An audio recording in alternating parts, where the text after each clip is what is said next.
Hello, everybody. Welcome back to the James Lawrence Allcott channel. I have very little, I have very little energy for this video because I'm still kind of in a bit of shock here, and of course with the European Super League, which seems to have been announced yesterday, and today we expect and wait for the fallout.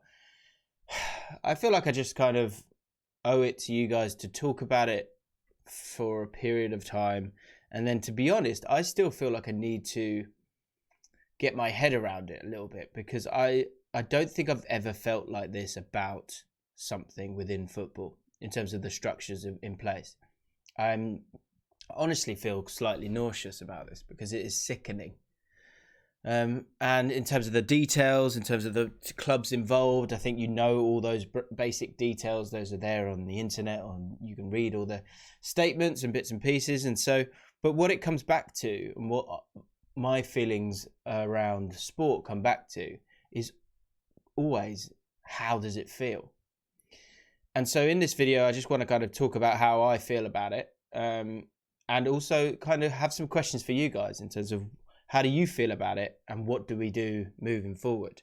Because there feels like there's two options at the end of all of this. Because as soon as this happens, I then just move my head forward and go, okay, if this happens, then what does that lead to? And a European Super League, the idea of ring fencing the top teams, it is going to change football irrevocably, like to a sport that we won't know, but one that we will, I guess, be forced to somewhat acclimatise to, or to push back to. So first of all, my thoughts on the European Super League. Of course, I'm against it. It is sickly privilege. It is elitism. It is outrageous. It slams in the face of sporting equality. And for someone who's a QPR fan, I've gone from supporting a team that initially was in the Premier League and fighting for the top spots, believe it or not, a team that's dropped down due to not being good enough, which you accept because that's sport, and has then been able to kind of bounce back up, probably through some of the dark arts of football as we know it, which is of course a business now. And so using money to buy players to allow us to get through the leagues, which again is something that is naughty, but is something that we've become accustomed to. And so we got ourselves back into the Premier League, and now we've bounced back down, run out of money, and we also got punished financially for utilising the money that we supposedly had, because that was against the rules. And I now support a team that promotes a lot of youth players, has a very clear budget, small budget, and looks to attempt to get itself back into the bottom half of the Premier League. The dream for a lot of teams in the Championship, or further down the EFL, is to get themselves into the bottom half of the Championship. And I just want to set that context, because generally I'm about optimism and opportunity, and I'm really struggling with that right now, because this makes me feel like the idea of QPR playing in the Champions League, which 5-10 years ago was a legitimate dream, because our owners said it themselves that we're going to go and try and do that. And even when I look at the likes of Leicester City and how they have made their way through the leagues, and then both spent a decent amount but spent wisely and sold very wisely and brought through youth talents, and are now on the cusp of playing in what was the Champions League, I still was able to have a dream that the meritocracy of football was there and in place. That even though there were the haves and the have-nots, you could get together in 11 players and you could get yourself to the top table. It was a dream. It now feels like a deluded fantasy with the creation of this European Super League, because that's coming from me, a fan who's kind of seen us in the Premier League, seen us in League One, and so I have an understanding of what I need to support a team, which isn't actually that much, but also the importance of hope and the importance of aspiration. And to go even broader with this, my degree a long time ago at university was sport development. And within sport development, what you learn is that the power that sport has on society and how that sport has to mirror society. And unfortunately, it feels like it is. Because, you know, as someone from London, if you look at the sort of housing market in London, the guys with so much money are taking their ball, to use a footballing analogy, and sort of running away with it. They are buying everything, taking it for themselves because they have so much wealth. And you look at football right now, today at least, and the exact same thing has occurred, where it won't be about possibility, it's about property. And this is a land grab by these teams. Teams that, so if you look at those teams, you've got Spurs, when I look at each of them, I think Barcelona obviously in £1 billion worth of debt. Did we give a shit when it was Portsmouth? You know, did we give a shit when it was MK Dons? Did we care when QPR had no money? Bury, Bolton. Bury could have been saved like that.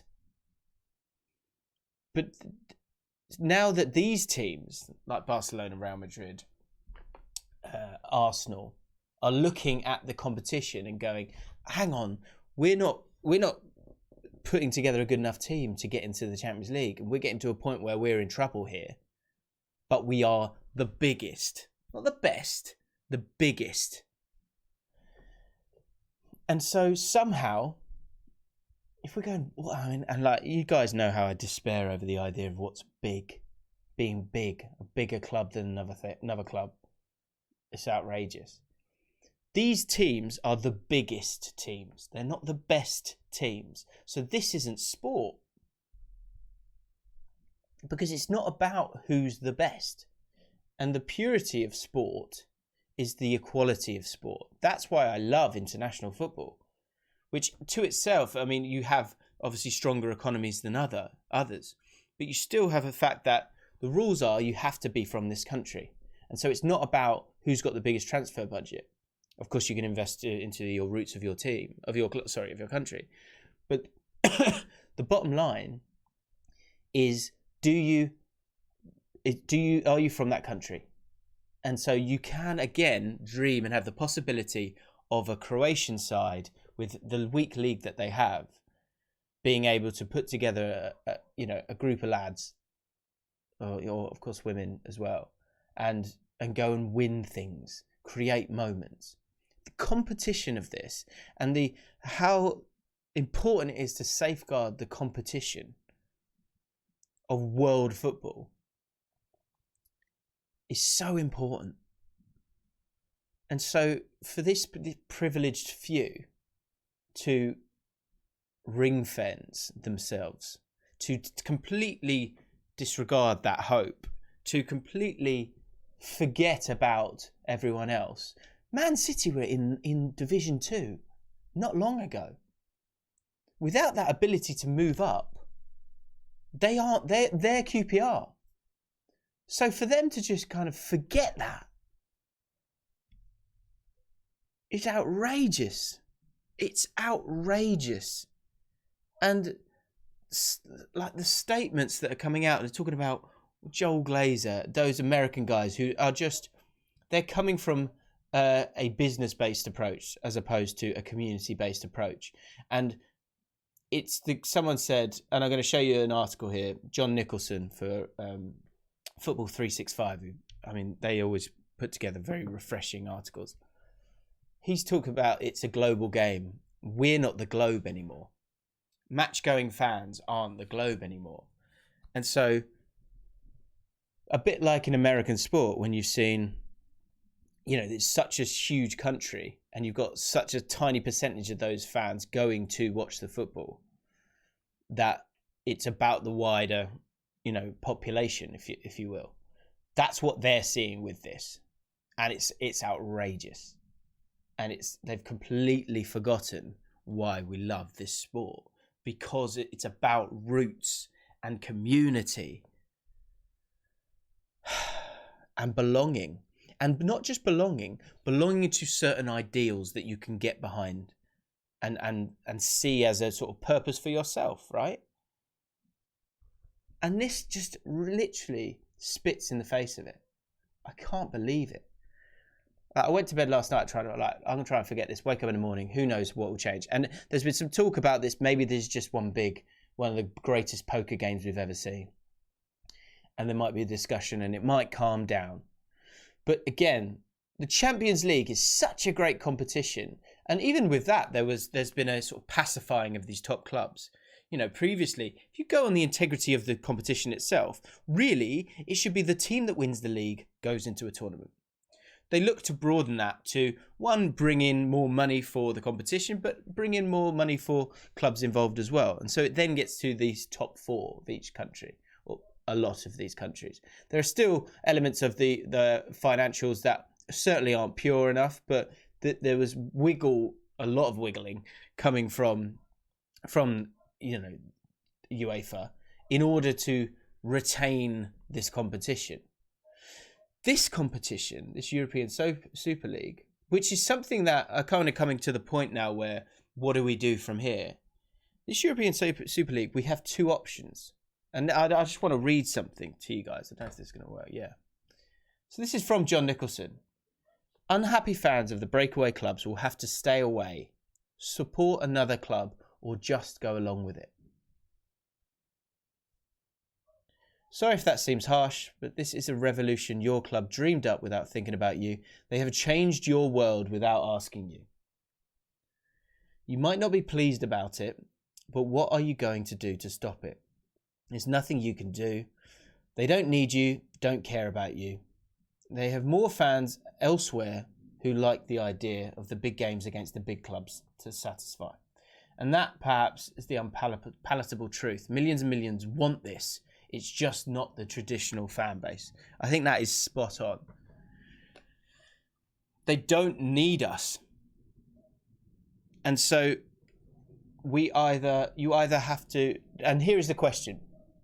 I have built a channel talking about the game. I love the game. I love the tactics of the game. I love 11 against 11, regardless of the competition. This isn't football. Believe it or not, it doesn't have to be that good. I'm telling you. That's why there's 35% more fans that go and watch the EFL than they go and watch the Premier League. We're not doing it because we're looking for the best football we can find. We're looking for football we can care about. Of course, the glamour and the excitement of top level football, of course, is stronger, side by side. But all that matters is that you care about it. So, question for Spurs fans, Man United fans, Liverpool fans, Barcelona fans, Real Madrid fans, all of these guys. Can you still get behind this? I'm not judging. I don't know. I've always said that there's a fortune to me being a QPR fan, because I get to go to watch my team. I watch that 90 minutes and all I care about is that team and winning that one game. And that will continue regardless of who else is in the competition. I will go and watch my team and I will care about them winning that game. If I was a Man City fan or a Chelsea fan or whatever, maybe time's a healer with this, and maybe we acclimatise and get on with it. But there's something so elitist about this that it washes away the achievement of it. It washes away the idea that you as a Chelsea fan or Man City fan or Man United fan are kind of better because your club is better, because it's built on foundations of fairness, we were just, you know, we're a big city, we're a big club, and we were able to get it done. And again, Chelsea and Man City being within this, I think the hypocrisy is out. You know, you see that like the amount of money that was kind of facilitated these teams to get to this point in time. But at one stage, they were the have-nots. They were League One teams, Championship teams. So I love the game. I love watching football. I loved watching the Champions League quarterfinals recently on the channel. I loved breaking down it. I love watching the best players. And I will probably be able to continue to do that. But it is honestly such a kick in the stomach that I will have to acclimatise to. But at the same time, it could be something exciting. And there are two choices here. Like I go to the point of millions want this. You know, if it is about numbers and it is about, because we can turn our back on something like a European Super League. Fans could do that. And it's going to be interesting to see what UEFA and FIFA do in terms of, do they go down fighting? Do they burn it down with them? And what happens to, on an individual basis, those players who are playing for these clubs or want to play for these clubs? And does this kill international football if FIFA suggests that you can't play international football? I don't think it kills the domestic game. It takes a lot of money out of it, though. And I can't imagine how an Everton fan or a West Ham fan, Leicester fan, Southampton fan, teams that are in the Premier League at the moment feel like they're sort of kind of getting somewhere, how they feel today. But competition is competition. And if those clubs aren't from our world anymore, every Championship fan and League One fan and National League fan and #United fan, the rules are the same. You know, you go to watch a game, you want to win your league, you want to win that game. That doesn't change. So I hope that with time, I think what we will now see is that in a much more overt, crude way, there are these teams and these are different sports almost. These are different worlds, more so than ever. And the bridge from the Championship to the Premier League, which may continue, but that bridge all the way to the top doesn't exist anymore. There is a bridge to a point, and then there is this exclusive masonry that I'm sure a lot of those big clubs will, once it becomes the status quo and we go, okay, well, let's just get on with it then. A lot of those clubs will be fighting for those 5 positions. But the bottlenecking of that is wrong. Totally wrong. And it is the haves being self-serving and looking after themselves. They're having it, you know, they've looked at all of these other clubs and gone, oh, that's such a shame. Bolton haven't got any money. It's such a shame that Macclesfield, Mansfield, you know, all these, oh, what a shame. Not our problem though. And then you switch it around. They spend so much money on players that it's their choice to do that. They don't need to do that. They spend that much money and they go, got loads of debt now. So what should we do? Well, let's safeguard ourselves and destroy the game as we know it. I'm honest. I hope I feel better about this in a couple of days. Just blinded by money. Blinded. And again, my question is to you guys. I'm almost lucky that I'm a QPR fan, that I don't have to have the moral decision around this. What are you going to do? I'm not saying you should walk away from your club, but your club is wearing the clothes of what you thought it was. But the truth is it's not. You know, it's not your club really. You know, when MK Dons did what they did, or, you know, the people that owned Wimbledon did that, you know, what would have been our choice? Our choice would not be to to support MK Dons. You go and support AFC Wimbledon. You start again, because it's not about the standard. It's about belonging and caring about something. Because those roots are deep. I can't imagine how a Liverpool fan feels today. A Man United fan or an Arsenal fan or a Spurs fan. You must feel sick. Let me know. Let me know what you think. I love football. I love football. You guys know that. And I don't think that will change. And I would probably acclimatise and be quite excited by these games, you know, seeing the top teams play against each other like we have seen in the Champions League. You just wonder if the saturation of that, what that would lead to. I think it would probably thrive. We'd probably all just get on with it. And I'll probably be one of those people. But I'd say it's a sad day. It's a sad day, and it's self-absorbed. So self-absorbed. Let me know what you think, guys. I'll be reading the comments. Subscribe to the channel if you're new. Yeah. I'm playing football later. Looking forward to it. In a bit.